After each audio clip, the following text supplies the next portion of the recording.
사랑하는 성도 여러분, 저는 어제 지난 주간에 말이죠, 한 분의 목사님의 이야기를 듣고서 마음이 좀 아팠습니다. 목사님, 저희 건물에 또 하나의 교회가 들어왔어요. 거기는 상가교회입니다. 상가가 좀 빌딩이 조금 큰 건물인데 거기에 한 교회가 들어왔답니다. 그 건물은 한 10층 정도 될까요? 빌딩처럼 큰 높이인데, 그런데 거기에 그 교회는 현재 3층에 있는데, 근데 목사님 3층으로 들어왔어요. 3층에 교회가 있는데 그 건물에 3층에 교회가 들어왔어요. 목사님 마음이 아파요. 그 목사님이 교회가 들어선 것에 대해서 아픈 것이 아니고, 우리는 이해할 수 있지만 그러나 예수를 안 믿는 사람들은 어떠할까? 예수 안 믿는 사람들이 교회를 바라보면 어떠할까? 잠깐만요. 제가 화면에 얼굴이 좀 새까맣게 나오죠? 네, 조명빨이 좀 안 맞는 것 같습니다. 예, 성도님들 예배 시간을 한 주간 기다리고 오셨는데, 조명, 이쪽 사이드 조명을 한번 열어보십시오. 예, 좀 여러분들이 좀 밝게 보여야 되는데, 예. 더 어둡나요? 예. 이상하게 잘 안 맞네요. 예. 좀 더 낫나요? 예. 더 떨어지는 거 아닌가요? 자, 이어가겠습니다.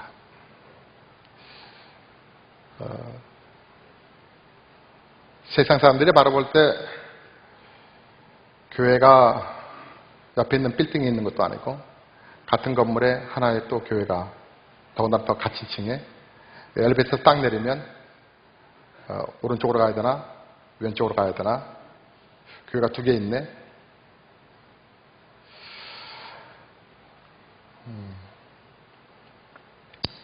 여러분은 교회를 어떻게 평가하십니까?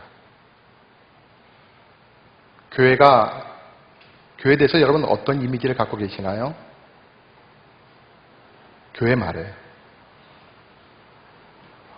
우리는 지난주에 교회가 무엇인가, 어떤 곳인가, 교회의 구성원은 무엇인가 대해서 함께 생각을 해봤는데요. 여러분, 교회 그러면 여러분은 신선한 느낌이 드십니까?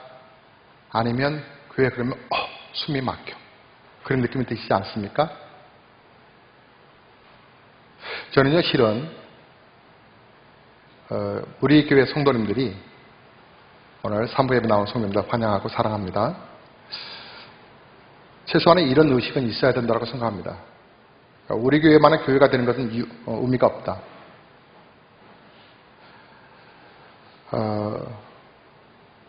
이웃교회가 이단이 이렇게 꽈리를 들고 힘들어 해서 워낙 그러나 중심 세력이 강력하고 분명하게 있는 교회이기 때문에 큰 어려움은 없겠지만, 기스가 난 거죠. 상처를 입은 거죠, 교회가.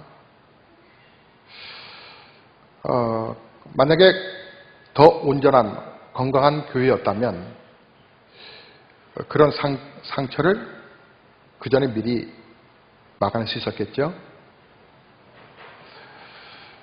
저는 어렸을 때의 교회가 참 멋있었습니다.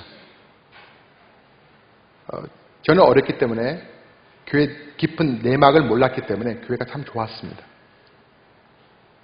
그러나 학생이 되고 이제 청년이 들면서 교회가 숨 막히는 곳이다라는 것을 알았습니다. 교회가 너무 형식화, 격식화가 되어 있어서 본질이 예수 그리스도이신데, 예수 그리스도를 드러내고 예수 그리스도를 높여야 되고, 예수의 이름 앞에 모두가 다 순종해야 되고, 예수의 말씀이면 우리가 믿음으로 그대로 가야 함에도 불구하고 그 예수를 담는 그 그릇들이 너무나 형식화가 되었습니다. 성경에 예수님은 곧 길이요 진리요 생명이라고 말씀하셨습니다. 그래서 생명 되신 예수님이 아니고는 우리가 천국 갈 수 있는 길이 없다. 그리고 그분을 향해서 진리라고 말씀하시면서 변함이 없는 것이다. 그래서 요한복음 5장에는 그 진리가 너희를 자유케 할 것이다 그러셨습니다. 수고하고 무거운 짐진 자들아 다 내게로 오라. 내가 너희를 쉬게 할 것이다. 자유케 할 것이다. 우리 예수님이 죽음에서 부활하시고 첫 번째 하신 제자들에게 하신 말씀이 너희에게 평안이 있을지어다. 자유함이 있을 것이다. 근데 교회 오면 자유함이 있어야 되는데 교회 안에서는 늘 무겁습니다.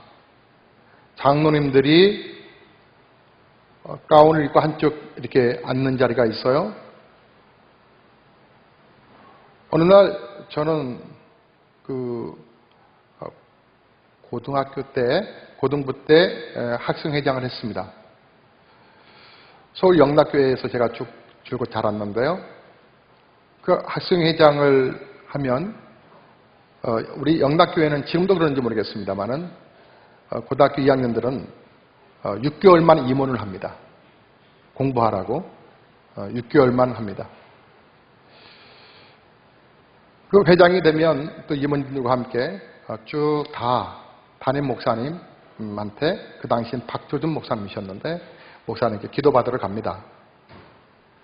근데 기도받기 전에 복도에서 막 시끄러운 소리가, 싸우는 소리가 들렸습니다. 그때의 소리는 목사님과 장로님들이 다투는 소리였습니다. 내용은 뭔지 모르겠습니다. 저는 그때 대충격을 받았습니다. 어떡하지? 나 목사가 된다라고 고백했는데 교회는 가장 성스럽고 가장 사랑이 많아야 되고 가장 이해가 있어야 되고 가장 배려가 있어야 되고 하는데 마치 군대 조직처럼. 그래서 그때부터 교회에 대해서 저는 좀 생각하게 되었습니다. 교회. 성경에서 말하는 교회가 뭐지? 여러분 지난주 설교를 꼭 다시 한번 들으셨으면 좋겠습니다. 여러분 집에 가셔서, 아니면 요즘은 뭐 유튜브로도 우리 교회 설교가 나오니까요.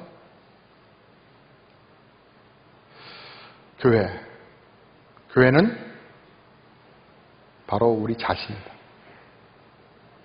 너희의 몸이 거룩한 하나님의 성령이 되는지 알지 못하느냐? 우리 예수님께서 예수님의 몸을, 우리의 예수님의 그 피 흘리심으로 해서 우리에게 오셔서 우리와 연합하셨습니다. 그래서 예수님께서 내가 곧 성전이다. 바리새인들이, 서기관들이, 제사장들이 46년 동안 지어진 이 성전도 우리가 아직 다 완성하지 못했는데 이 성전을 허물라 내가 3일 만에 다시 세우리라. 이 거짓말을 하고 있다. 이런 황당한 말이 어디 있는가? 그때 우리 예수님 자기 몸을, 육체인 자기 성전을 가리킵니다. 예수 그리스도를 구세주로 고백한 이들에게 하나님의 영이 임하시고 그 구원받은 하나님의 자녀로서의 특권을 누리게 하시면서 우리를 거룩한 성전이다, 교회다 만드셨습니다. 우리가 조금 전에 보한 본문의 말씀에 마태복음의 16장 16절부터 베드로가 고백한 고백이 나옵니다. 주님은 그 뜻이요 살아계신 하나님의 아들이십니다. 주는 그리스도라고 하는 말은 히브리어로 말하면 메시아라고 하는 말입니다. 메시아라고 하는 말의 뜻은 뭐라고요? 기름 부음을 받는 자, 또 구별된 자입니다. 왕입니다. 이분은 특별히 우리가 구별되게 모십니다. 이분은 선지자이십니다. 하늘의 놀라운 비밀을 우리에게 말씀하실 것입니다. 우리가 그래서 귀하게 모십니다. 이분은 제사장입니다 라고 말할 때 이분은 특별한 분입니다. 우리가 구별해서 이분을 잘 모실 것입니다. 그리고 이 권위에 절대적으로 순종할 것입니다. 그래서 왕이나 선지자나 제사장이 되면 기름 특별히 구별하고 그 모든 명령 앞에 순종합니다. 왕은 명령이라고 하는 말의 언어에 강력한 힘이 있습니다. 그래서 죽은 자도, 죽을 자도 살려냅니다. 풀어져라. 저 사람 죽여라. 우리 예수님이 바로 그러한 능력이 있다는 것이죠. 말씀하시니까, 명령하니까 파도가 잠잠해집니다. 병든 자가 고침받습니다. 슬퍼한 낙심된 자가 예수님 만나니까 막 삶의 소망을 갖게 됩니다. 예수님은 왕이시기 때문에 그렇습니다. 메시아라고 하는 말 속에, 그리스도라고 하는 말 속에 구별되다라고 하는 뜻이 있다고 그랬죠. 그래서 선지자도 특별히 하나님의 놀라운 비밀을 설파를 하고 하나님의 마음을 전달해 주셨습니다. 그 선지자를 귀하게 여기고 그대로 받았지요. 예수 그리스도께서 그러한 하나님의 놀라운 비밀들을 마태복음 5장, 6장, 7장에서 산상순이라고 해서 천국의 비밀의 놀라운 것들을 말씀해 주십니다. 그 외에도 엄청난 말씀을 해 주셨죠. 제사장은 백성들의 죄를 하나님 용서해 주세요 하고 하나님 앞에 예배드리는 그 사역을 합니다. 그런 사람은 특별히 구별되다 기름 부음을 해서 우리가 그 말에 절대적으로 권위 앞에 순종합니다. 예수님은 대제사장이 되셔서 이제 사람이 만든 것이 아니라 자기 몸을 어떤 짐승이 아니라 자기 몸을 제물로 드려서 그래서 우리가 마태복음 27장 51절에 예수님 십자가에 못 박혀 달려 돌아가시자 그 성소 그 휘장이 찢어져 위로부터 찢어져서 그러니까 하나님이 찢어서 모두가 다 이제 하나님 앞에 나아갈 수 있도록 길을 여셨다. 그래서 우리 예수님을 향하여서 우리가 제사장이요 선지자요 왕이시다. 그 함축된 단어가 메시아다. 히브리어 말로 하면 메시아, 헬라어로 말하면 그리스도.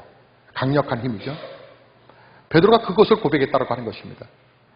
여러분이 위대한 하나님의 역사를 경험하시기를 원하시면 여러분 신앙 고백을 잘 하셔야 합니다. 보배라 오신 예수님, 그 예수님에 대해서 여러분 정확하게 인식을 하셔야 합니다. 그 고백을 하자 우리 예수님께서 18절에 바요나 시몬아 내가 복이 있구나. 그러면서 우리 예수님께서 너는 베드로라 이 반석 위에 내 교회를 세우리니 여기에 이 베드로의 이름이 반석이기 때문에 뜻이 반석이기 때문에 천주교에서는 이 반석을 그대로 베드로를 지칭한다 생각해서 교황으로 세웁니다. 그리고 이제 그에 대해서 하나 더 곁들였던 것이 뭐냐면 내가 너에게 천국 열쇠를 주노니 오늘 본문의 19절에 이 천국 열쇠를 수익권을 갖고 있는 그래서 천국의 문을 열고 닫는 자가 베드로다 생각해서 그들은 교황의 권위를 엄청나게 높입니다.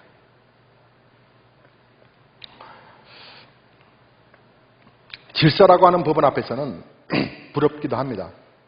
질서. 총회 앞에 모든 교회들이 다 같은 목소리, 같은 뜻, 같은 마음으로 움직이니까 그런 것에 비해서 우리 개신교는 참 반성할 게 참 많습니다. 어쨌든 그건 진리가 아닙니다. 진리가 잘못된 거죠. 우리는 유기적인 관계로 모였습니다. 혈연적인 관계라고 하는 것이죠. 예수의 피로 혈연적으로 만났습니다. 하지만 이 혈연적인 부분 앞에서는 우리가 교회라고 하는 공동체를 이루가기 위해서는 조직체를 뗄 수밖에 없습니다. 조직체를 이루가기 위해서 혈연적이지만 조직체의 역할을 하다 보니까 조직체 속에서 정말 잊어버리지 말아야 할 것들을 간혹 잊어버리는 실수를 범하기도 합니다. 권위주의가 되어버리는 것이죠. 그래서 교황적 목사가 나타나기 시작합니다. 그래서 목사 한마디에 교회가 전체적으로 흘러가야 되고 그리고 목사 자식이 목사하면 당연히 그 아들이 목회를 이어받아야 되고 뭔가 개신교 개혁을 하겠다라고 시작된 교회가 천주교 구습을 따라가기 시작합니다. 교회가 방향성을 좀 잃어버린 것 같지 않습니까? 주님은 여기에 베드로의 이름 위에 교회를 세운 게 절대로 아닙니다. 헬라어를 잘 읽어보면 베드로를 향하여서 페트로스라고 합니다. 남성 명사입니다. 그러면 이렇게 읽어야 되겠죠. 페트로스 위에 페트로스 교회를 그러니까 너는 페트로스야. 내가 이 페트로스 위에 내 교회를 세우리니 이렇게 설명해야 되겠죠? 근데 헬라어 원문에 그렇게 되지 않습니다. 너는 페트로스야. 내가 이 페트라 위에 교회를 세우리. 내가 이 페트라 위에 교회를 세우리. 여성 명사입니다. 페트라라고 하는 말과 페트로스가 반석이라는 뜻이 있는 것 같지만 성이 전혀 다릅니다. 그래서 뜻도 전혀 다르다고 하는 것이죠. 그럼 뭐냐? 페트라라고 하는 말은 베드로가 그 위에서 16절에서 고백했던 16절. 주는 그것이요 살아계신 하나님의 아들입니다. 라고 말했던 그 페트로스의 베드로가 고백했던 그 말. 그가 고백했던 예수 그리스도. 페트라. 그러니까 교회는 예수의 터 위에 예수 그리스도가 기초라고 하는 것이죠. 예수 그리스도가 반석이십니다. 그래서 예수 위에 교회를 세워가는 것입니다. 그래서 교회는 사람이 절대로 주인이 될 수 없습니다. 보배로 오신 예수님이 교회의 중심이 되셔야 합니다. 그런데요, 교회에 그 19절에 이어지는 말씀이 내가 너에게 천국 열쇠를 주니 천국 열쇠. 이 천국 열쇠를 교회의 실의로 봅니다. 여러분이 동일한 말씀을 그 뒷장에서 찾아볼 수 있습니다. 17장 지나 18장을 보시면 15절부터 거기에 교회에 대한 치료권에 관한 이야기를 합니다. 한 형제가 실수를 하고 잘못했을 때, 그리고 잘못 생각과 의식을 갖고 있을 때 권면을 해줍니다.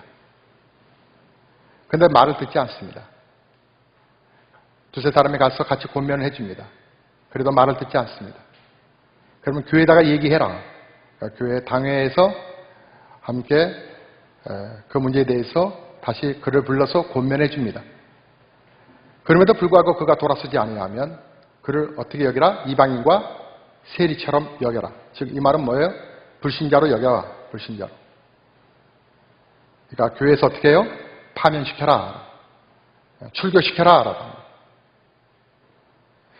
그러시면서 그 다음 말씀이 너희가 땅에서 묶으면 하늘에서 묶을 것이요 땅에서 풀면 하늘에서 풀리리라. 교회 거룩한 공동체가 고백했던 그 고백들을 하나님도 인정하신다라고 하는 얘기입니다. 왜 이렇게 교회에 이런 치리권이 있다고 하는 것을 얘기할까요? 자, 교회의 3요소, 교회 구성의 3요소. 첫째로는 말씀입니다. 교회는 하나님의 1.1획도 변함없는 하나님의 말씀대로 가야 합니다. 그 말씀을 하나라도 과감하거나 그러면 생명책에서 이름을 지워버리겠다고 말을 했습니다. 저는 이단 연구가인 그 탁명환 소장이 지금 고인이시죠? 그분의 아들 탁지환 지금 현재 소장으로 있습니다. 그분은 제 학교 다닐 때 제 후배였습니다. 당시에는 제가 보는 그 탁지환 소장은 그 당시에는 아버지의 그 특별 사역으로 인해서 많이 힘들었던 것을 이렇게 생각이 납니다. 아버지가 이단, 지금은 뭐 한교총에서 이단으로 풀었습니다만은 거기에 담임 목사의 운전기사에 의해서 죽임을 당했죠. 그래서 결국 그가 아버지 대를 이어서 그 이단 현대종교 발행의 대표로서 가고 있습니다. 근데 이단은 참 안타까운 것이 뭐냐면 끝단자가 다른 거죠. 겹쳐진 부분이 있어요. 전통적인 교회와 교리가 같이 이렇게 맞부딪히는 게 있어요.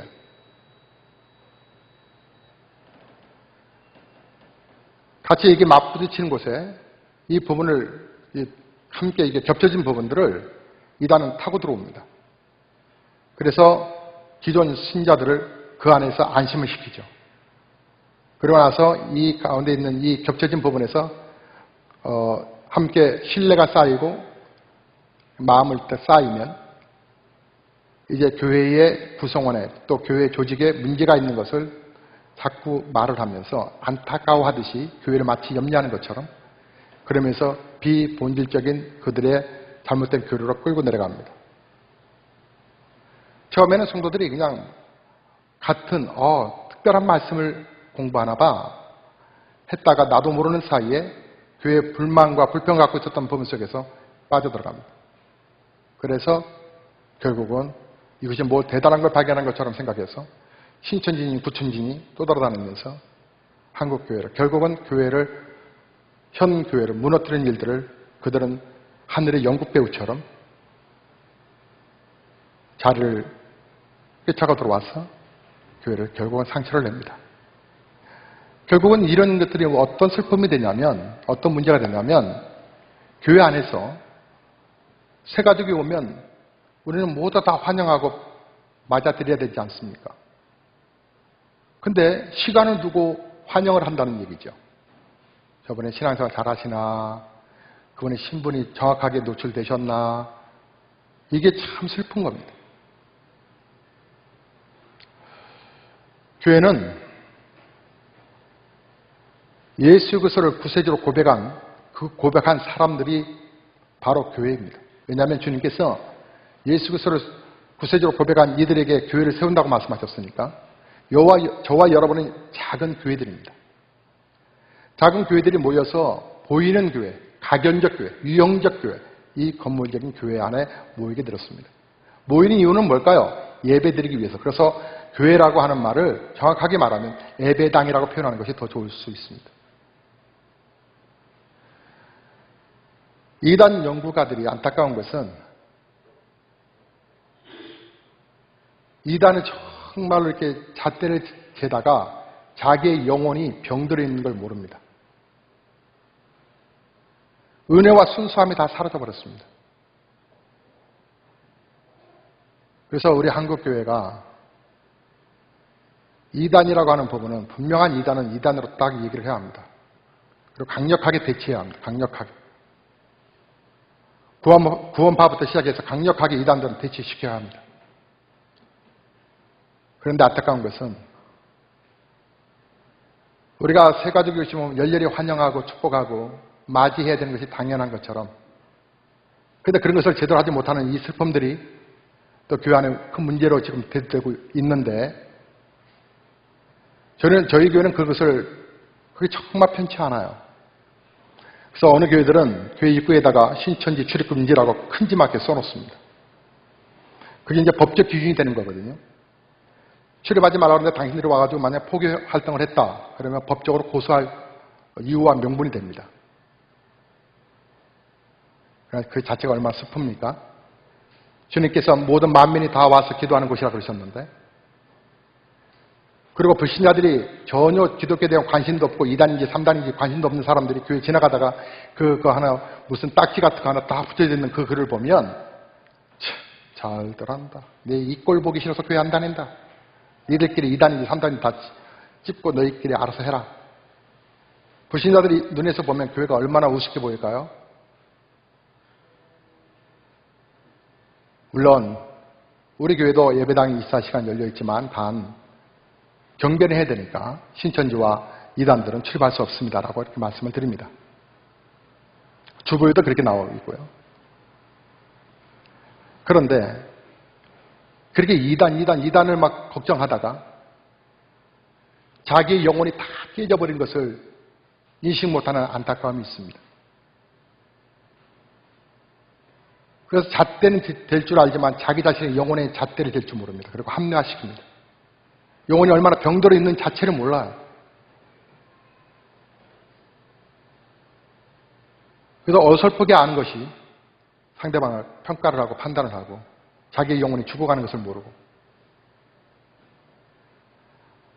예수님은 분명히 말씀하셨습니다.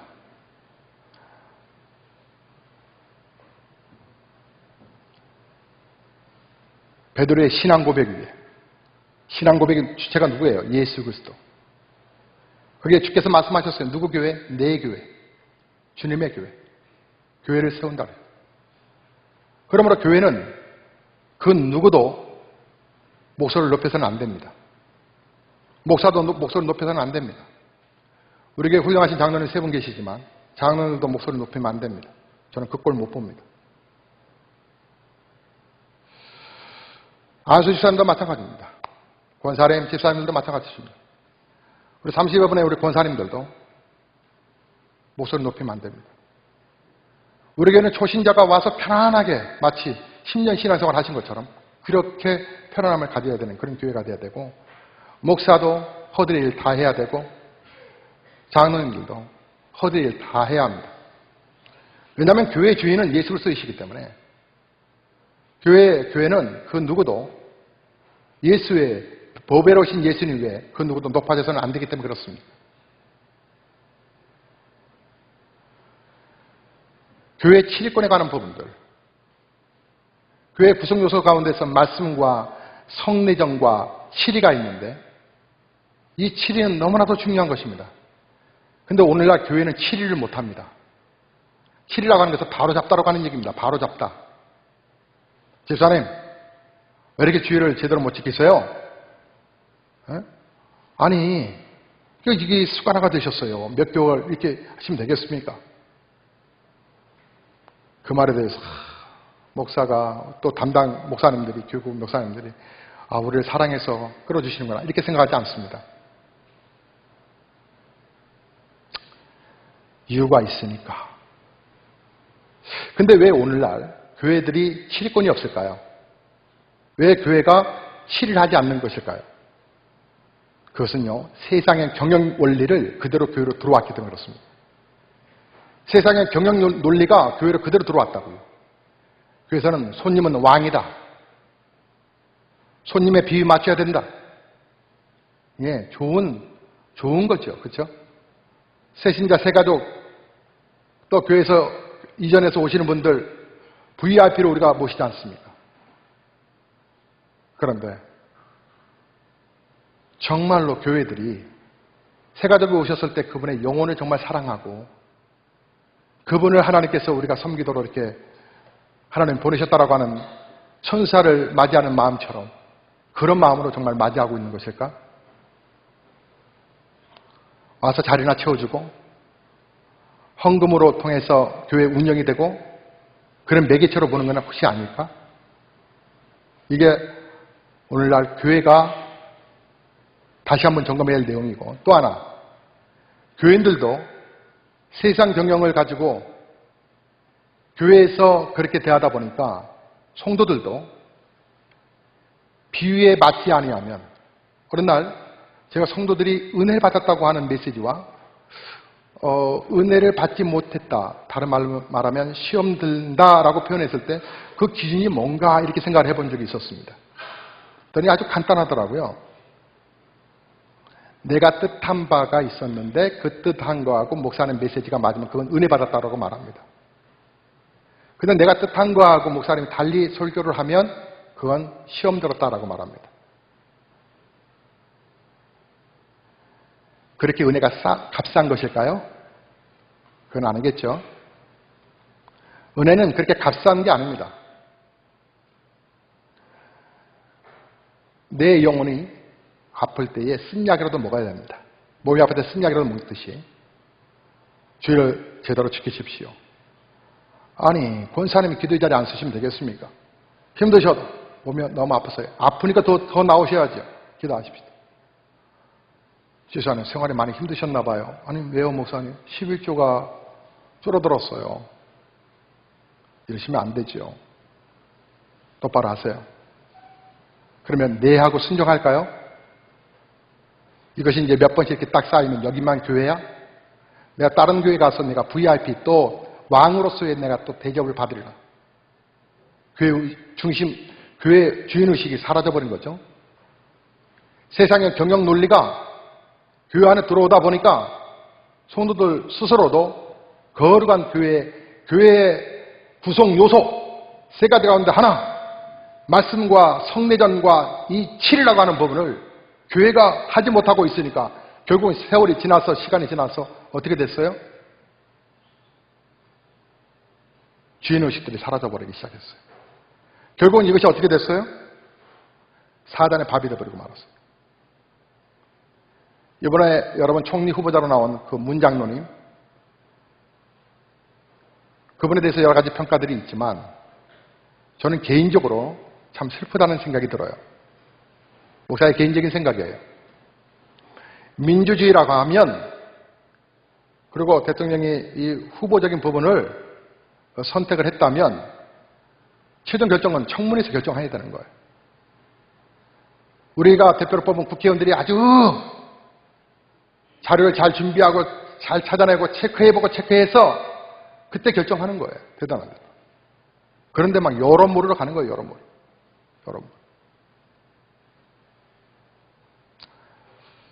그 말이 곧 뭔지 아세요? 세월호도 그 뒷배경에는 구원파, 즉 교회 다니는 사람들이 사회를 어지럽게 하고 있다. 사회가 혼란하다. 그런 이 즈음에 또 장로라고 뭐 일제시대인 것도 하나님의 뜻이고 어쩌고저쩌고 받아들일 수 없다. 그 배후에는 뭐가 움직이는 것 같으세요? 감정이요? 맞아요. 감정이지만 그 감정을 누가 다스리는 줄 아세요? 악한 영들이 다스리고 있는 거예요. 악한 영들이 막 쫙 다스려 버립니다. 생각과 길을 다 막아버리고 다 끌고 갑니다.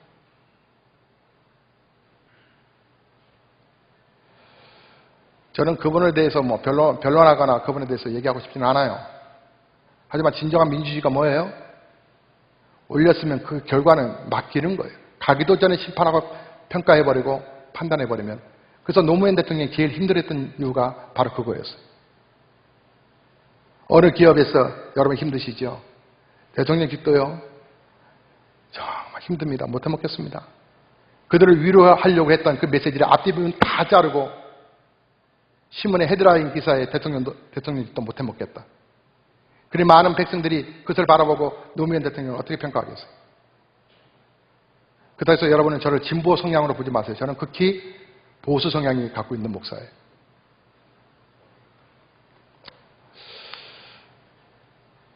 기독교인들이 세상에 빛이 되지 못하니까 너희가 세상에 밟힐 뿐이에요. 소금이 그 맛을 잃으면 세상에게 밟힐 뿐이에요. 밟히고 있는 증상입니다. 지금 우리가 밟혀가고 있습니다. 왜 그럴까요? 그 모든 원인은 왜 이렇게 사회에서 예수 믿는 사람들을 신뢰하지 못하고 예수의 이름 속에 나오는 것을 다 짓밟으려고 하고 그 영향의 배우는 무엇 때문에 그런 것일까요? 왜 그럴까요? 그것은 교회가 교회의 본질을 이루지 못했기 때문에 그렇습니다. 성도가 잘못하면 교회는 깔끔하게 아주 따끔하게 혼을 내야 합니다. 교회도 정신 차리고 제대로 가야 합니다. 교회가 교회의 목적, 사명을 감당하지 못하고 교회 안에 있는 구성원 성도들도 하나님 나라와 이 땅이 그리스도의 계절이 돌아오기까지 몸부림치지 않는 그저 우리끼리 먹고 우리끼리 즐기고 우리끼리 나누고 세상 사람들 감동하시겠나요? 사람들 감동하던가요? 교회 그러면 문제덩어리로 보지 오히려 세상이 교회를 염려하는 꼴이 되지.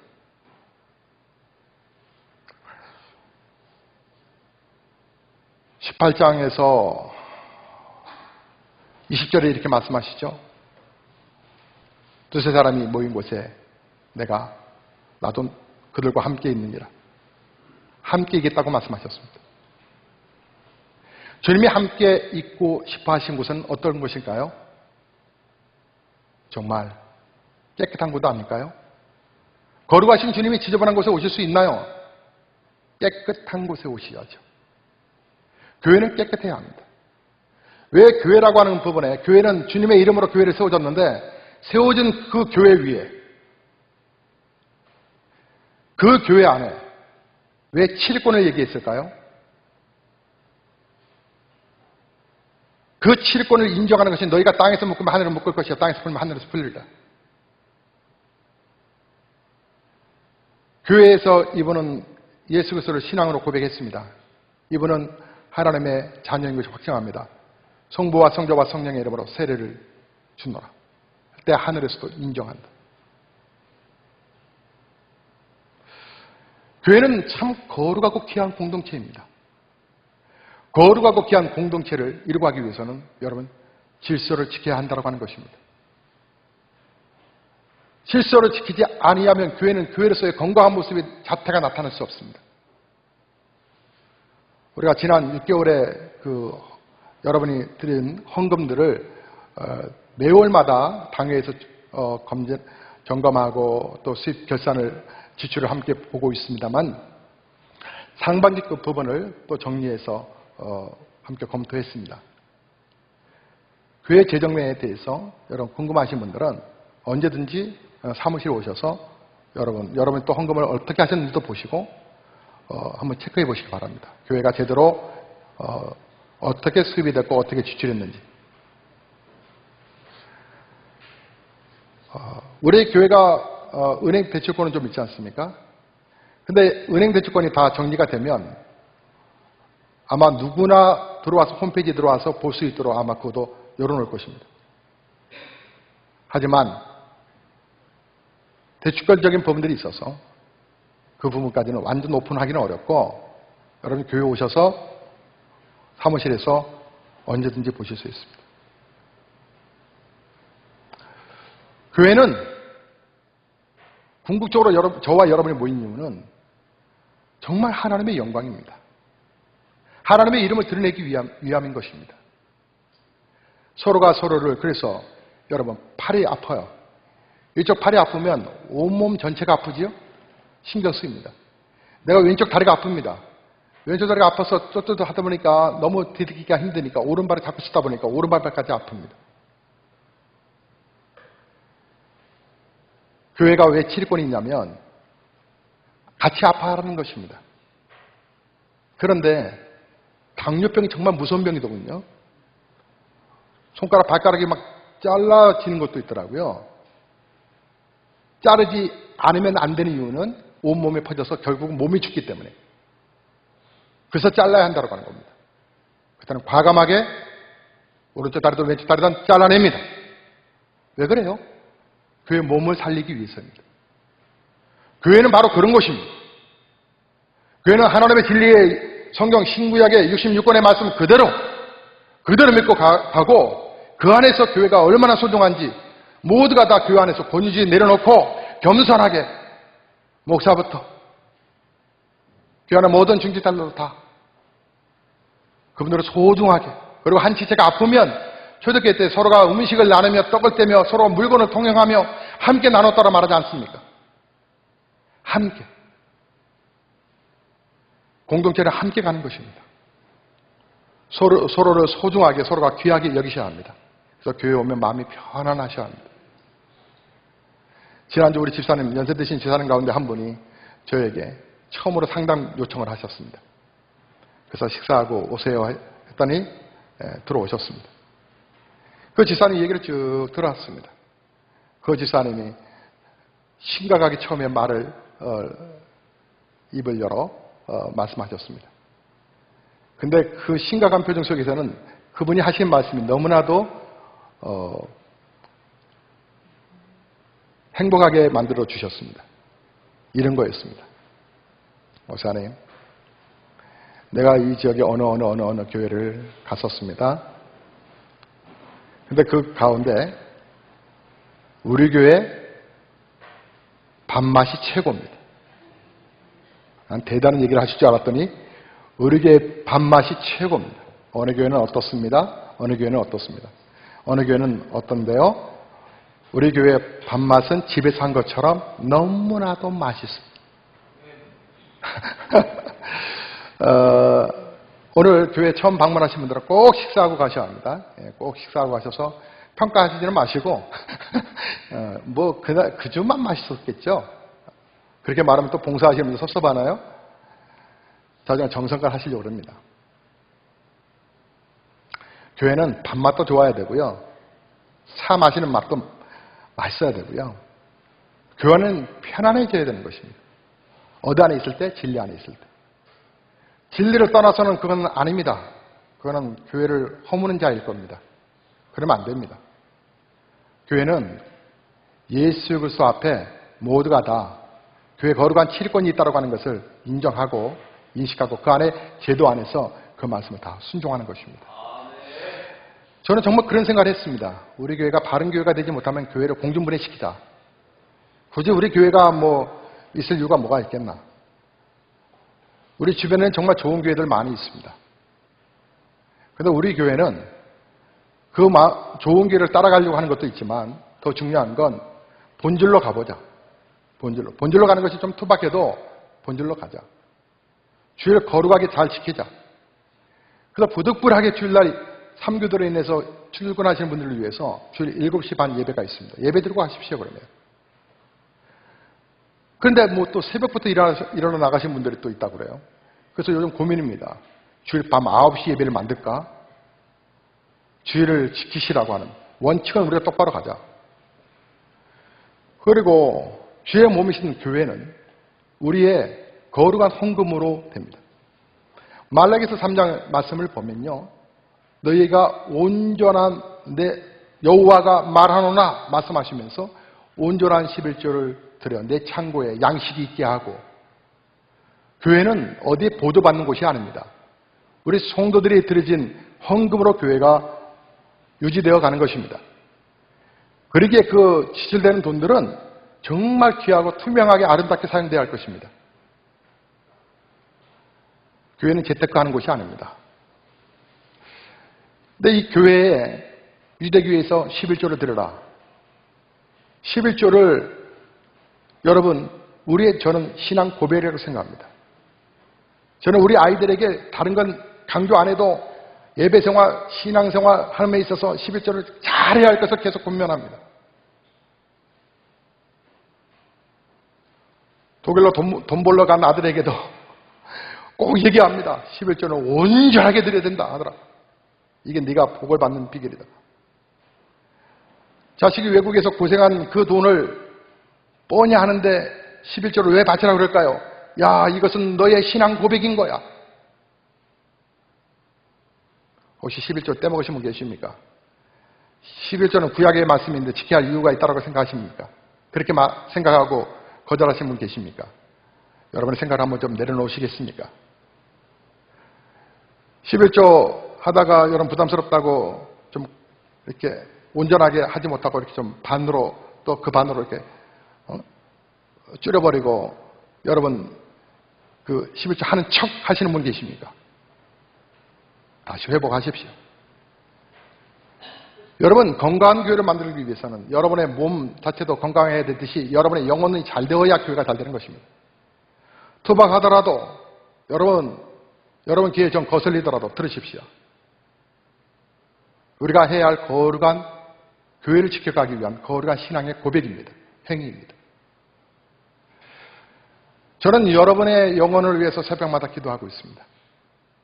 요즘은 하도 말씀의 진리에 배우자고 하는 교회, 이 말씀 앞에 교회들이 제대로 가르치지 못하니까 어정쩡하게 하는 신자들이 신천지에 끌려가거나 저 하나님의 교회 안사롱 그 무슨 진리 뭐라고 해서 그게 끌려가거나 가서 이상한 말씀 배워와가지고 이것이 마치 참 진리를 발견한 것처럼 들어보라고 성경 공부하러 가자고, 그리고 궁극적으로는 교회를 비판하고. 건강한 교회, 여러분의 의식이 달려 있습니다. 여러분이 교회를 어떻게 생각하느냐에 따라서 여러분이 섬기는 교회가 달라질 것입니다. 여러분이 교회, 어떤 분이 그랬어요? 목사님, 제가 권위주의를 내려놓으니까 권위가 무너졌어요.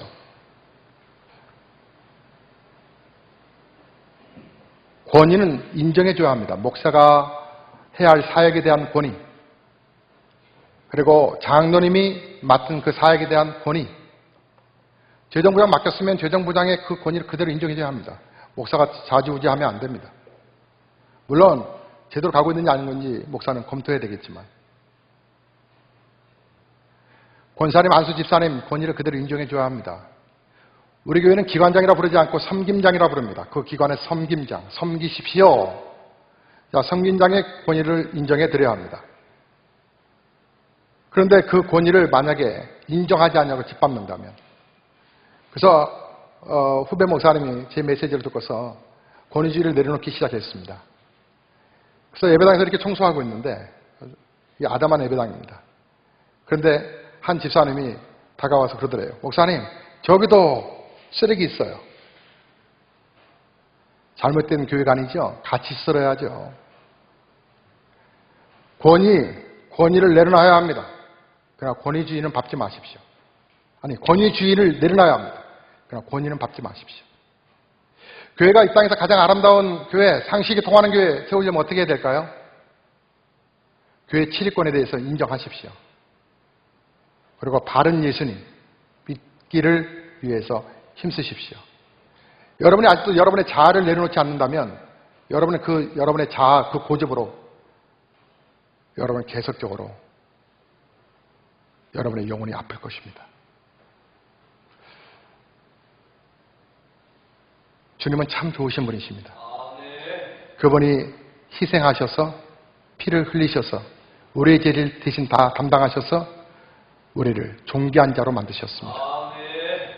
이제 우리 주님 앞에 더 신실한 마음으로 주님의 몸이신 교회를, 보이지 않는 교회와 보이는 교회를 잘 섬겨가는 저와 여러분 되시기를 주의 이름으로 축복합니다.